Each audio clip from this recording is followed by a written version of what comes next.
এইসবের আমার কি দরকার ছিল? আয় আয় সালমা, তুই শুধু খা। এই বুড়ি, টিভিটা ঝুলি দে দিনি।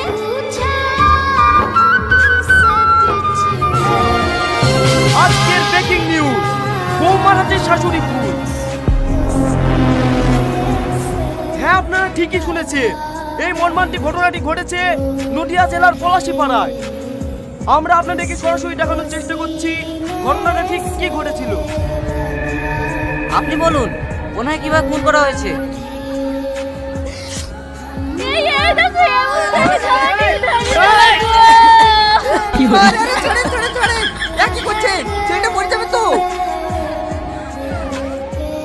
সাংবাদিক করতে এসছে, ছেলেটা জান নেবেন নাকি? ওই তো জিজ্ঞেস করলে কিভাবে খুন করেছে, তাই আমি দেখাতে গেছি। আরে আমি ওই বলতে চাইনি বোন, আমি শুধু জানতে চাইছি ঘটনাটা ঠিক কি ঘটেছিল।